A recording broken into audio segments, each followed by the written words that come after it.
Welcome, driver. You've reached the end of the map, where road lights fade and whispers ride the wind. Out here, the highways don't sleep, and neither should you. These are the stories the road remembers. Welcome to Shadow Whisper Trucker Files. If you love rail highway horror, like, subscribe, and keep your CB on Channel 19. You'll need it where we're going. My name's Ray Mercer. Been hauling freight for near 20 years now. Mostly long runs through the western states, Nevada, Utah, Arizona. The kind of routes where you can drive 100 miles and not see another soul. This happened 2 winters ago, on a stretch of Highway 93, about 30 miles south of Elko. I was hauling dry goods, nothing special, heading for Las Vegas. It was 2:40 in the morning. No moon, no traffic, just the low hum of the tires eating up the asphalt and the occasional ping from the CB radio. I remember the smell of the cab, stale coffee, diesel, and that faint scent of hot wiring you get when the heater's been running too long. My headlights stretched out into the dark like 2 white spears, cutting through a thin fog that had rolled down from the hills. That highway, it's long, empty, and it has a way of making you feel like you're the last man left on Earth. I just passed mile marker 91 when I noticed something. A flicker of movement in the beams. First, I thought it was a deer. Happens all the time out there. But when I slowed, the figure didn't dart off. I stepped closer. It was a woman, barefoot, wearing a torn white dress that fluttered in the wind.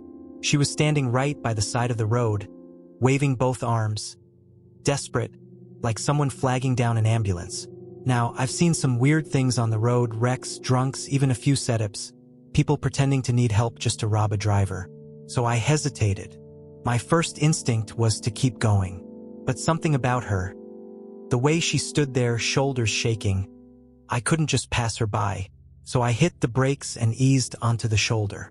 She came up slow, moving like she was half frozen. Her skin was pale. Not cold night pale, but ashen, almost gray. I rolled the passenger window down and asked if she was all right.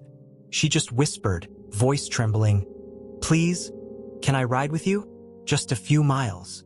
Against my better judgment, I unlocked the door.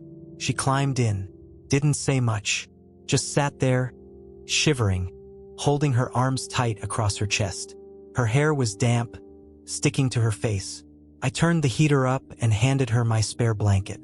She nodded, still looking straight ahead. That's when I noticed her feet were bare, crusted with dirt, and the hem of her dress was soaked. But it wasn't rainwater. It looked darker. I didn't ask. We rode in silence for maybe 5 minutes. The only sound was the steady rumble of the engine and the hiss of the wind sneaking through the door seals. Then she spoke. "Thank you for stopping," she said softly. Her voice had that hollow, faraway tone people get after a long cry. I told her it was no trouble, that it was too cold to be out here alone. I asked where she was headed. She said, "Home." I asked where that was. She didn't answer, just stared out the windshield, eyes fixed on the white line running down the center of the road. We hit mile marker 96, and I noticed something strange. The air in the cab had turned icy, colder than it had any right to be. My breath fogged in front of me even though the heater was on full blast. Then the smell hit, like wet earth and rusted metal. She started to speak again, quiet, like she was talking to herself. "He said he'd come back for me. He promised he would." I asked her who she meant. She turned to me then. Her eyes, they were wide and dark, the kind of look that doesn't quite see you, just through you. And right as she opened her mouth to say something else, she was gone. Just gone. 1 second she was sitting there, the blanket bunched in her lap. The next, the seat was empty. But the blanket was still there, damp, and there were wet footprints, 2 of them, pressed into the rubber floor mat. I swear I felt the air pressure change, like the cab had exhaled all at once. I pulled over hard, tires screaming against the shoulder. My hands were shaking so bad I could barely shift into park. I sat there for a full minute trying to convince myself I was just tired. Hallucinating, maybe. Long hours, empty roads, you start to see things that aren't there. Then I looked at the seat again. That's when I saw it. Something small, white, stuck to the vinyl. a hospital tag. It had a name written in faded ink. Melissa Crane, October 14th, 2008. There was dried blood smeared across one corner. That tag felt ice cold in my hand. I dropped it and just sat there, staring at the dark road outside. About 20 minutes later, I rolled into a diner at Pine Creek Junction. One of those 24-hour joints where the coffee's burnt and the pie tastes like freezer burn, but the lights are warm and the people don't ask too many questions. I walked in, still pale, still shaking, ordered a coffee and sat in a booth near the window. An older driver, big guy in a denim jacket, slid into the seat across from me without asking. Must have seen the look on my face. He glanced out toward my rig, then back at me. "You pick her up too?" he said. I froze. He nodded slowly like he already knew the answer. "White dress. Mile 93. Looks lost." I didn't say a word. He took a sip of his coffee and sighed. "She's been out there 15 years now. Wrecked her car on a rainy night. They say she was headed home from a hospital in Elko. Never made it." I asked if anyone ever found her. He shook his head. "Just the car. They pulled it out of the ditch by the marker. She was gone. Cops searched for weeks, but all they ever found were footprints leading up the road, and then nothing." I sat there until dawn, watching the trucks roll in and out of the lot. When I finally went back to my rig, the passenger seat was dry. The footprints had faded, but that hospital tag was gone. I checked every inch of that cab. The seat, the dash, even under the mat. Nothing. Only thing left was a faint outline where it had been, a clean patch against the dust. I've driven that same route maybe a dozen times since. I don't stop near mile 93 anymore. Not even for a flat. Sometimes, when the fog settles low and the radio goes quiet, I swear I can see her in the distance again. Standing by the marker, waiting, hand raised like she knows I'm coming. And when that happens, I turn off my CB, grip the wheel a little tighter and keep going. Because some loads aren't meant to be picked up. And some passengers never really leave. Name's Tom Garrison. Been hauling reefers for 18 years. Meats, produce, sometimes medical shipments, mostly up and down the Nevada corridor. I run nights. Always have. Fewer cars, fewer way stations, more silence. And silence out there can feel heavier than the load you're pulling. That night I was running Route 50, somewhere between Ely and Fallon, the kind of road they call the loneliest highway in America. Flat land stretching forever. No lights, no towns, just desert and black sky. My rig was an old Freightliner Cascadia, reliable beast with a bunk that smelled like coffee grounds and cold metal. I was pulling a refrigerated trailer full of beef, and I remember thinking how that hum from the reefer unit sounded almost like breathing. The dash clock read 12:03 a.m. outside, 34 degrees. Clear, dry. Just me, the road, and the faint hiss of my CB radio.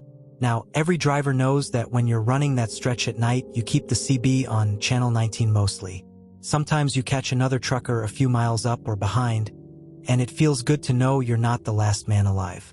Most nights, it's just static, broken by the occasional warning about a deer or a blown tire. But that night, the static wasn't steady. Came in pulses like breathing. I just passed mile marker 117 when a voice cut through the noise. "Breaker, breaker. Any driver's copy? This is Redbird Freight 204. I need help. My truck's flipped. Exit 17. I'm pinned." The voice was strained, panicked, but clear. I grabbed the mic. "Copy that, Redbird 204. This is Tom, southbound on 50. You said exit 17? There was a pause, then static again. "Hello? 204. You there?" Nothing but crackle. The CB went dead silent after that, which is strange in itself. Even static doesn't just stop. Exit 17 was about 20 miles ahead. I figured maybe the guy's antenna broke in the crash, or he passed out. Either way, someone had to check. As I drove, the night started to close in, the kind where your headlights don't seem to reach far enough. The desert gets this glassy look at night, pale dust and sagebrush reflecting the beams like frost. The hum of my reefer mixed with the wind outside, steady and low. But I couldn't shake the sound of that voice. Something about it had felt off, not just scared, but distant, like it came through a long tunnel, echoing before it hit my radio. I reached exit 17 around 12:45. There were flashing lights already, red and blue strobes washing across the dunes. I slowed down and pulled onto the shoulder. A patrol cruiser was parked sideways across the access road, and a state trooper in a reflective vest walked up with his flashlight raised. He asked for my license, asked what I was doing there. I told him I'd picked up a distress call on my CB from a driver who said he flipped at exit 17. The trooper's face went still. "You said you heard that tonight?" "Yeah, maybe half an hour ago." He stared at me for a few seconds, then motioned toward the ditch with his light. Down below was a semi, overturned, crushed in on itself. The trailer was torn open, metal twisted like foil. Tow crews were working around it, floodlights cutting through the dust. The cab was burned black. The trooper said quietly, "That wreck happened yesterday morning. Driver didn't make it." For a second, I thought maybe there was another wreck nearby. Maybe I got the exit wrong. But when I asked for the name of the company, the trooper said, "Redbird Freight." And the number painted on the wreck? 204. I didn't say much after that. He thanked me for stopping, told me to be careful. I got back in my rig and pulled away, trying to tell myself maybe someone else was pranking drivers, rebroadcasting old CB chatter or something. But that didn't explain how the voice knew to call for help. I kept driving south. The CB stayed quiet for a while, too quiet. Normally, you get little bursts of static, background hiss, maybe an occasional voice far off on another channel. But this was dead. Not even static. Around 1:15, it kicked back on. I nearly jumped when I heard it. Same voice. Same weak signal. "Breaker, breaker. This is Redbird 204. I'm flipped. Exit 17. Please, anyone." It was identical, every word, every pause. I froze with my hand on the mic, not sure if I should answer. Then the voice changed slightly, like it was trying to catch its breath. "I can see your lights." My heart stopped. I looked in the mirror. Nothing but black highway stretching behind me. I pulled over at mile marker 109 and turned the CB volume down, just enough to hear the hum of the reefer and the ticking of the cooling fans. I waited. 10 seconds. 20. Then, "Don't leave me here." I slammed the CB power switch off. The silence after that felt alive. The reefer unit cycled down, the low hum fading until the only thing I could hear was the wind brushing past the mirrors and the faint creak of the trailer shifting on its suspension. It was so quiet, I could hear my own pulse in my ears. I decided to push through the rest of the night, no more stops. Just keep rolling till sunrise. But the road felt wrong. Every marker, every sign looked a little out of place, like the mile numbers were repeating. And then I noticed something else. A light in the distance, faint and flickering, looked like hazard flashers. As I got closer, I saw it was a truck on the shoulder. White cab, red trailer. I slowed. The company logo on the trailer's side was Redbird Freight. Unit number 204. But the cab wasn't burned. It looked clean. Too clean. Like it had just rolled off the lot. My headlights washed over it, and the second the beams hit the windshield, the flashers cut off. The cab was empty. No driver. No damage. Just an open door swaying slightly in the wind. I hit the gas and didn't look back. The rest of that drive is a blur. The sky turning gray over the desert, the horizon bleeding light through the fog. By the time I reached Fallon, the sun was up and the CB stayed quiet. I parked at a diner, got a coffee, and sat there for a long time staring at my reflection in the window. A few other truckers came in. I told one about the voice, about the wreck. He nodded slowly, eyes on his cup. "You ain't the first to hear him," he said. "They say he went off the road after his brakes failed on a downgrade. Died before he could call for help.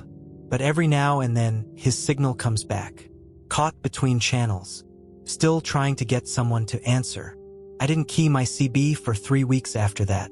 When I finally did, the first thing I heard wasn't static. It was breathing. Soft, labored breathing. Then, in that same distant voice, "I can see your lights again." I shut it off. Haven't turned it back on since. Now, when I'm out there past midnight and the desert goes still, I swear I can hear that same faint crackle through the hum of the reefer. And sometimes, just before dawn, when the static flickers for half a second, I still reach for the mic. But I never press the button, because some calls aren't meant to be answered. Name's Dean Carter.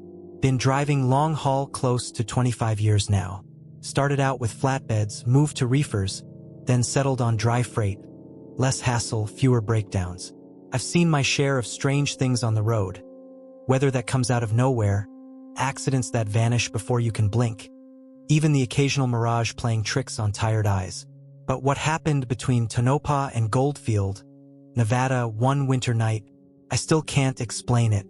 It was January 16th, about 1 a.m. temperature outside, 28 degrees. Clear skies, no wind. That stretch of US 95 is one of the loneliest pieces of highway in the country. You can drive it for an hour and never see another set of headlights. It's just open desert, black sky, white sand, and the hum of your own tires echoing through the cab. I was running southbound, hauling dry stock, box supplies from Reno to Henderson. 20 tons of nothing special. My rig was a 2018 Peterbilt 579. She purred steady, like a cat, 68 miles per hour on cruise, engine temp normal. I just passed a faded green sign that read, Tonopah 24, Goldfield 57. I remember the exact moment the night started to feel wrong. At first, I thought it was a plane. A distant glow low on the horizon, weaving slow like a crop duster making passes.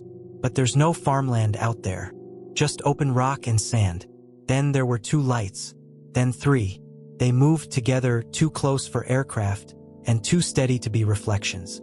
I could see them from my windshield, bright white orbs drifting side to side. I switched off my high beams for a second, thinking maybe it was another truck convoy up ahead. Maybe their roof strobes catching the dust. But when I turned my brights back on, the lights were gone.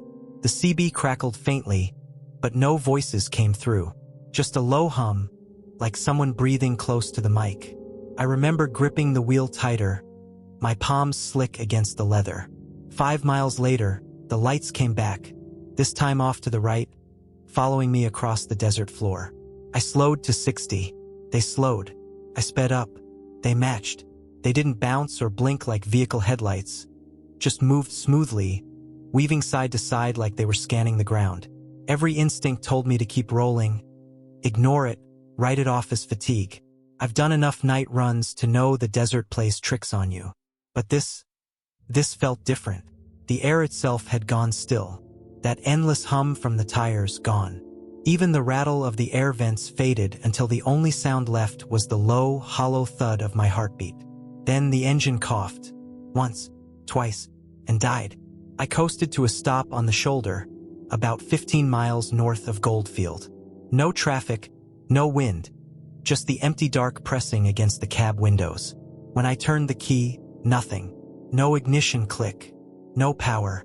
Even the dashboard lights were dead.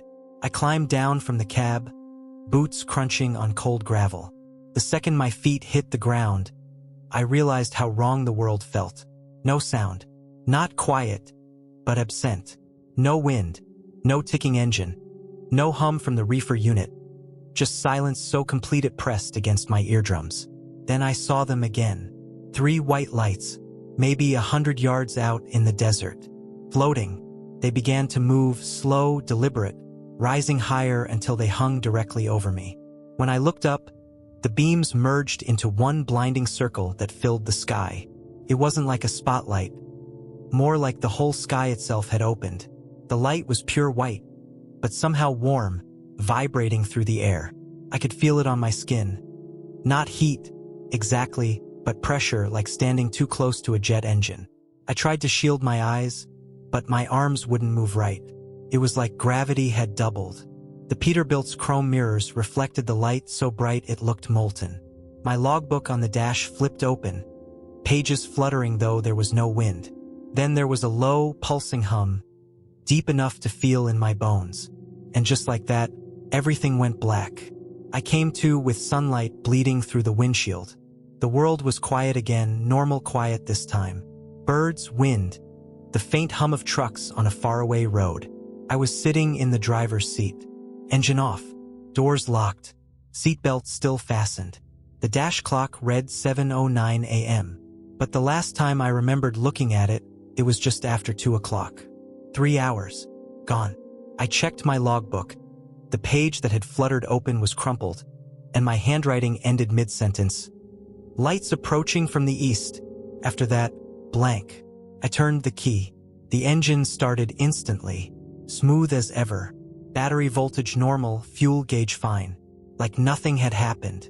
I glanced at my GPS just to confirm where I was. That's when my stomach dropped.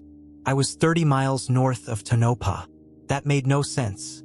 I'd been heading south the whole time, and my odometer hadn't moved. Somehow, with the engine off, I'd gone 30 miles backward. I spent the rest of that morning parked outside a diner in Goldfield, trying to make sense of it. Didn't tell anyone right away. Who'd believe it? But something else was off. When I opened the fridge unit to check my load, the inside temperature was steady, 33 degrees.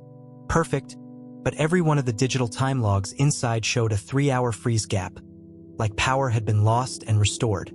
Only my rig's main systems hadn't recorded any interruption. The clocks disagreed, the GPS track showed a jump north, and my dash camera? Dead footage from 1:08 to 4:11 a.m. Completely black. 2 weeks later, I got curious. I pulled the dash cam's SD card and played the footage again on my laptop. This time, something showed up. One single frame just before the blackout. White light filling the cab, and 3 circular shapes reflected in the windshield, perfectly symmetrical. I haven't told dispatch the real story. Officially, I logged it as a power failure and navigational error. But sometimes, when I pass through Tonopah again, the CB crackles to life. Faint static, broken by a low hum, like that sound I heard before everything went dark. Other drivers mention it too. They say it happens between mile markers 37 and 45, always late, always to rigs driving alone. Last time it happened, I keyed the mic just once, whispered, "Copy that." For a second, the hum stopped. Then a voice, quiet, echoing, said, "You were never supposed to stop." Then silence. Now, when I run that stretch, I keep my eyes low, headlights on dim. I don't look out across the desert anymore, because if those lights ever show up again, I'm not sure I'll wake up next time. My name's Carl Henley. Been running long haul for 22 years now, mostly Nevada to Utah runs, hauling refrigeration units for produce out of California. I've seen my fair share of strange nights on the road. Desert mirages, wild dogs that look too big to be coyotes, even lights in the sky once that turned out to be a military exercise. But that night, back in early spring of 2019, something happened between Tonopah and Ely that still doesn't make sense. They call it Rest Stop 19. If you've driven Highway 95 long enough, you've seen the faded sign. Used to be a trucker's hangout in the 90s, but it shut down after a fire. Nobody ever fixed it up, and it's been boarded ever since. At least that's what I thought. It was around 1:30 a.m., sky clear and black as oil. I'd been on the road 12 hours, and my engine temperature was creeping past normal. I figured I'd pull over for a minute, let her cool down. That's when I saw the old Rest Stop 19 sign through my headlights, half buried in sand, numbers peeling off. I almost kept driving, but then I saw a dim orange light through the trees, right where the rest stop used to be. I thought maybe a ranger had set up a generator or someone was squatting there. Either way, it beat sitting on the shoulder in the cold desert wind. So I turned in. The gravel crunched under the tires as I rolled through the entrance. The place looked wrong. The big Rest Stop closed sign that used to hang across the entrance was gone. The old diner's windows, which I remembered being boarded, were glowing faint yellow from inside, like there were lamps burning. My engine hissed as I parked. Steam was rolling from the hood, so I killed the ignition and stepped out. The air was dry, biting cold, carrying that smell of hot metal and dust. The only sound was the clicking of the cooling engine. As I walked up to the building, I noticed the neon open 24 hours sign flickering. faint, sputtering. The glass door had fingerprints on it, smudged and recent. That shouldn't have been possible. Inside, I could see the diner counter. Stainless steel stools, cracked red cushions, coffee cups on the counter, and a half-eaten slice of pie sitting on a plate. I pushed the door. It creaked, but it wasn't locked. The smell hit me first. Coffee, grease, and cigarette smoke. Like time had stopped in 1997. I remember thinking maybe I'd stumbled into some restoration project. Maybe they were reopening it. Then I saw the newspaper. It was sitting beside the coffee pot.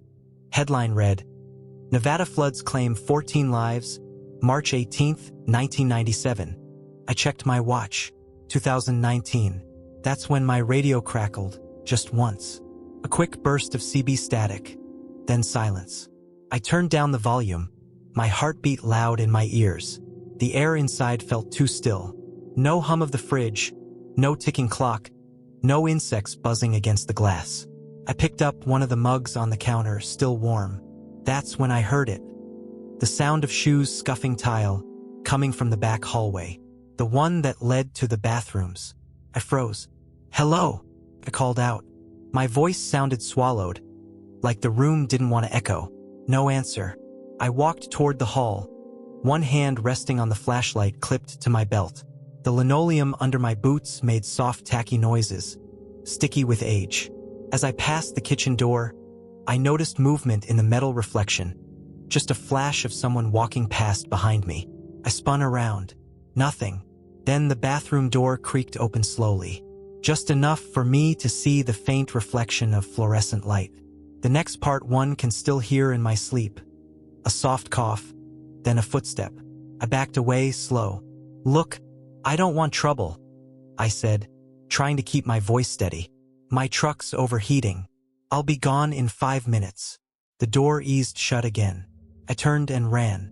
I didn't even look back when I hit the door. I jumped into my cab, slammed it shut, and twisted the key. The engine roared, mercifully catching on the first try. The dashboard lights came alive, but something was off. My fuel gauge was full. I'd been at half a tank 15 minutes ago. Then I looked in the side mirror. There, sitting right where I'd parked, was another rig. My rig. Same color, same company decal, same mud-smeared trailer. Engine idling, lights on. And in the driver's seat, someone was sitting there. He or it turned toward me. Same face, same jacket, same cap with the faded cat logo. He lifted one hand and waved. For a second, I thought maybe it was a reflection. But no, my lights were pointed straight ahead, and his cab lights were glowing from within. My stomach went cold. I slammed the truck into gear and floored it, tires spitting gravel. In the mirror, I saw the other rig's lights fade as I tore down the highway. But something followed, a faint, amber glow behind me, like distant taillights that never shrank. The CB crackled again. A whisper, barely audible. "You left the coffee on." Then nothing but static. I didn't stop driving until the sun came up. Pulled into a way station near Ely and told the guy at the counter what I'd seen. He just stared at me and said, "Rest stop 19 burned down 20 years ago. Power lines never got fixed. No one's had lights there since." He handed me a cup of coffee and said I looked like I'd seen a ghost. When I walked back to my truck, there was a newspaper tucked under my wiper blade, soaked from dew. The headline read the same as before. "Nevada floods claim 14 lives, March 18th, 1997. I threw it out before I left. But sometimes, when I'm driving that stretch at night, I catch a faint glow in the distance, where rest stop 19 should be. And once, I swear to God, I saw a second rig parked just off the shoulder. Same make, same plates, lights on. Someone sitting inside, waving at me as I passed. Name's Earl Matheson. Been hauling freight since '98. I've run every major stretch from Bakersfield to Boise. Enough asphalt and desert nights to last a lifetime. You drive long enough, you start talking to the road. It talks back sometimes. In the hum of tires, the crackle of CB, the way your own reflection looks older in the window than you remember. But this story, this one wasn't the road talking. This was something else entirely.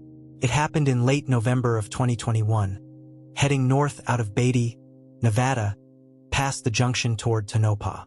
Dead stretch of blacktop that feels like driving through the backside of the moon. No traffic, no towns, just wind, sand, and sky so wide it makes you feel small. I was hauling refrigeration, empty on the way up, due to pick up produce in Ely. The rig was running smooth, radio low, thermos of coffee half gone, and the scent of diesel and dust filling the cab. That's when I saw it. At first, it was just a shadow behind me, a pair of shapes where headlights should have been. The moonlight caught something metallic back there, about 300 yards off. No running lights, no headlamps, nothing. Just a matte black semi, flat as a silhouette, keeping perfect pace. Now, out there, truckers don't mess around with lights off. Not only is it illegal, it's suicide. I figured maybe a military convoy or someone running covert transport. You see weird stuff on Nevada roads. I slowed a little. The black rig slowed, too. I switched lanes. So did it. Perfect mirror movement. CB was quiet. Too quiet. Not even static. That's rare. Usually you've got some chatter, weather updates, trucker jokes, noise. But the line was dead. All I could hear was the low growl of my own engine and the faint whine of the tires on old asphalt. After 10 minutes of that shadow tailing me, I got uneasy. My palms were slick on the wheel. I radioed out, "Breaker 19, any northbounders near Beatty?" Got a black rig with no lights tailing close. Nothing, just a faint hiss of air. I tried again. Dead line. So I tapped the brakes twice, standard courtesy warning.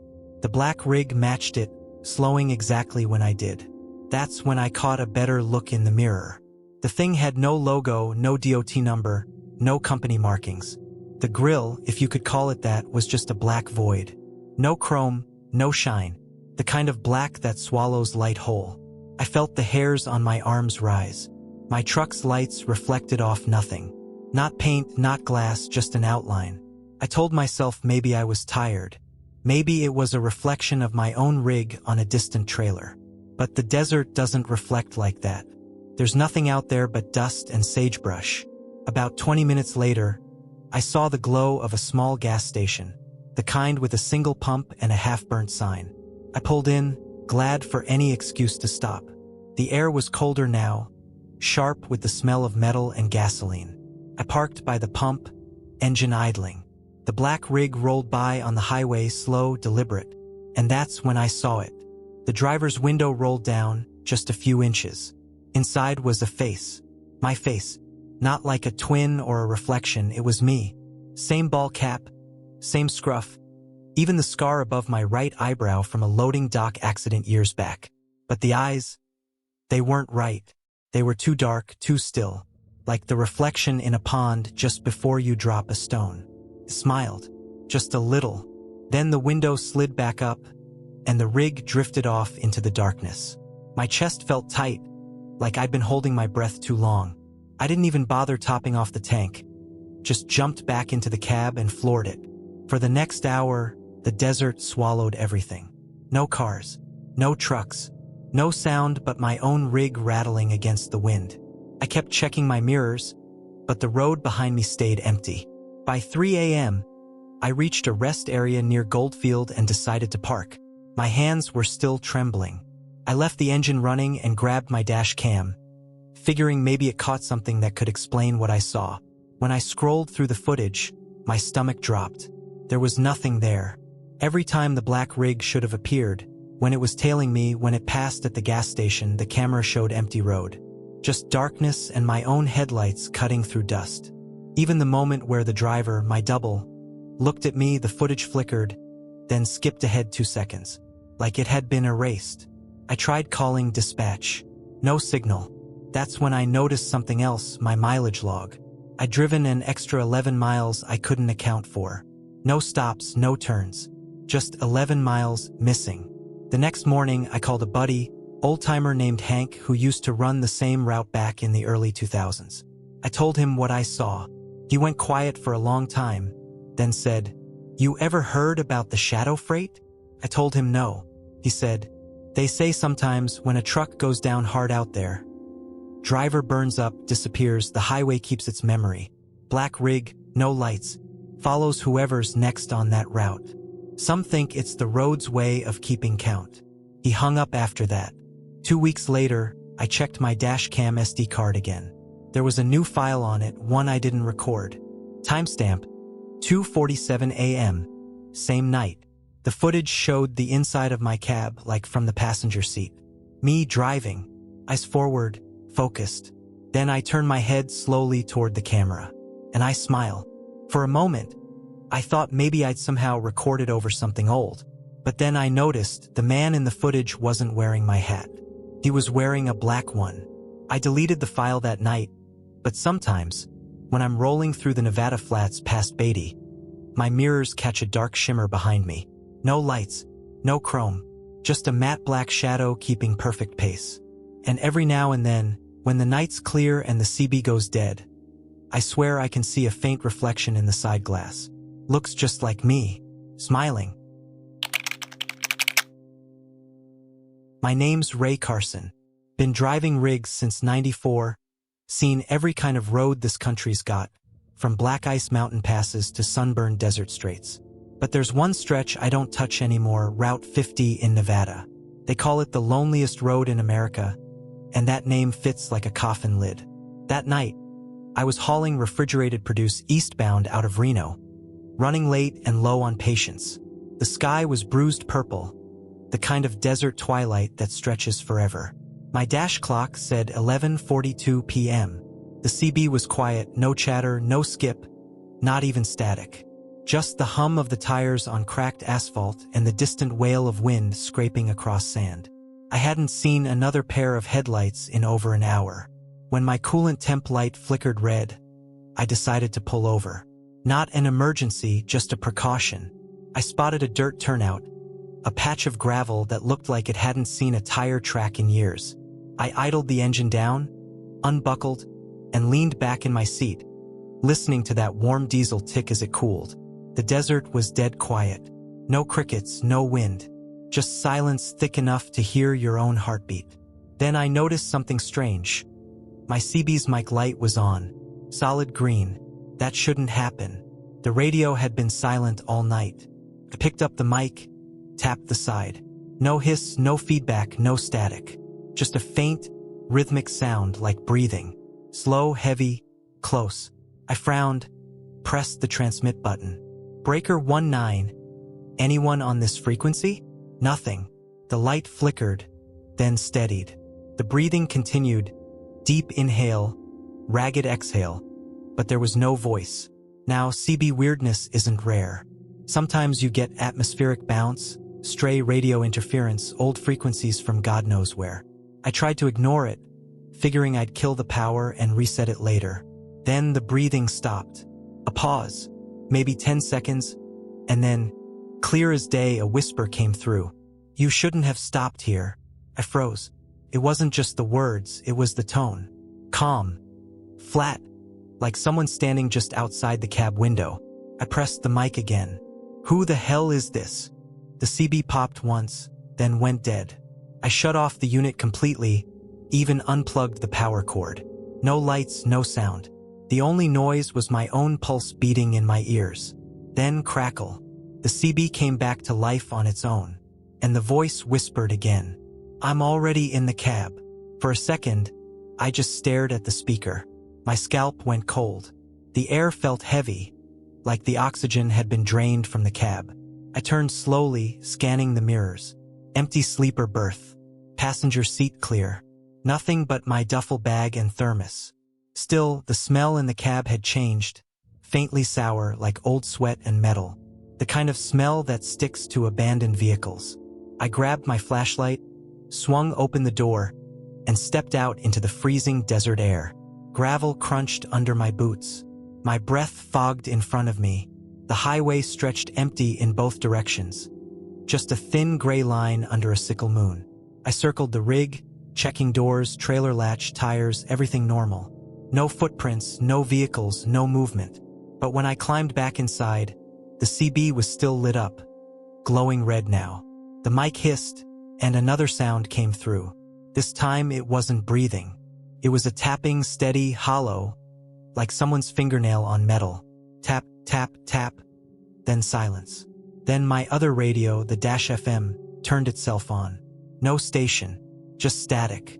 Then, under that static, a voice again, whispering the same phrase, slower this time. You shouldn't have stopped here. I slammed the power button, but it didn't stop. I yanked the fuse from the panel. Still, the voice continued, faint now but inside the cab, not through the speakers. I turned my flashlight toward the passenger mirror, and that's when I saw it. In the side glass, a reflection of a man sitting in the sleeper berth behind me. Pale skin, dark eyes, no mouth. Just there. I spun around, the berth was empty. My hand was shaking as I threw the truck into gear. Gravel sprayed as I lurched back onto the road. The CB went silent again. No light, no whisper. Just my heart hammering against the steering wheel.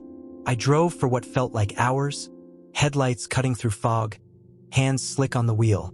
No towns, no signs, just endless desert. When I finally hit Ely, dawn was breaking, pale light over ghost hills. I pulled into a diner parking lot, engine idling low. That's when I noticed something I'll never forget. My CB, the same one I had unplugged, was still powered on. The mic light glowed steady red, even though the truck's ignition was off. Then it crackled once more. The same voice, faint, distorted. Don't leave me out here. That was enough. I yanked the entire unit out by the cord and threw it in the dumpster behind the diner. Later that morning, I called a buddy who used to drive this route back in the day. He got quiet when I mentioned where I'd stopped. Said there used to be a rest area there. Shut down years ago after a driver was found dead in his cab. They said he'd pulled over to fix a coolant issue. CB still on. No signs of struggle. Only thing strange was his radio. Still transmitting an open mic when they found him. Recording nothing but breathing. I don't touch Route 50 anymore. Don't trust dead air. Because out there, in that endless stretch of silence, something's listening. And sometimes, it answers back. Name's Dale Morrison. Been trucking near 25 years. I've seen just about everything the open road can throw at a man. Blown tires, jackknifed rigs, even a tornado tear across I-80 like it had a grudge. But there's one night I still can't explain. It happened just outside Ely, Nevada, winter of '09. Late December. Temperature dropping faster than my fuel gauge. I was running a solo haul refrigerated load bound for Salt Lake. Weather was turning ugly. Thick snow slicing sideways across my windshield. Visibility down to nothing. The wipers squealed over frozen glass, and the heater barely kept up. You know that kind of night where the world feels muffled? Like you're driving through static. That's what it was like. By the time I hit the flats west of Ely, it was past midnight. The road signs were iced over, and the highway was empty. Not a single pair of taillights for miles. Just me, my rig, and the sound of the diesel engine growling against the cold. I'd been on the road 13 hours, running on stale coffee and adrenaline. I needed to stop. Problem was, there wasn't much out there, not for 100 miles either way. That's when I saw it. Through the snow and fog, a flicker of neon red blinked from the right shoulder. Took me a second to read the sign as I passed. Vacancy? Highway Motel. Half the letters burned out, swaying on rusted chains. Didn't look open, but the light was steady enough to make me slow down. The entrance road was narrow and covered in packed snow. I eased the rig in, tires crunching over ice, my headlights cutting across a row of old single-story rooms. There were maybe 8 doors total. Every window dark except one, room 3, glowing faint yellow from behind thin curtains. The lobby door creaked as I stepped inside. Bell jingled above me, sharp sound in the still air. Inside smelled like old paper, mildew, and something metallic under it. Maybe rust, maybe blood. A man stood behind the counter. Thin, pale, eyes fixed on the register instead of me. He wore a faded vest, no name tag. Room for one, I said. Cash only, he replied, voice dry, not looking up. I handed him a 20. He slid a brass key across the counter. Number 5. The metal was cold as ice, colder than it should have been. "You the only one here tonight?" I asked. He didn't answer, just tilted his head once. Maybe a nod, maybe a twitch. I shrugged it off. Road messes with your nerves. Maybe he'd been there too long, or maybe he didn't like talking to truckers. Room 5 was halfway down the strip. Paint peeling, door swollen from moisture. Inside, it smelled like dust, diesel, and cold sheets. There was a single bulb hanging from the ceiling, buzzing faintly. The heater clanked to life, blowing lukewarm air. I sat on the bed, boots still on, and stared at the wall clock above the dresser. 3:17 a.m. That's when I heard it. A bang, loud enough to shake the mirror. Then another, rhythmic, deliberate, coming from the next room over. At first, I figured maybe another driver had checked in late, or maybe the pipes were freezing. But it kept going. 3 knocks, pause, 3 more. I grabbed my flashlight and stepped outside. The snow was still falling, soft and soundless, muting everything. Room 6, the one beside mine, had its door slightly ajar. The light inside flickered. I called out, "Hey, you all right in there?" No answer. I nudged the door open. The room was empty, bed perfectly made. No bags, no clothes, no footprints in the dust. But the mirror above the sink was fogged up like someone had just stepped out of a shower. And on the glass, traced by a fingertip, were the words, "Stay inside." The heater in my room kicked off just then. The silence that followed was deafening. I backed out, heart pounding, the air suddenly colder than before. When I looked down the row, every door, every single one, was open, just hanging there in the snowstorm, swaying gently. I ran back into my room, slammed the lock, and killed the light. My breath fogged in front of me.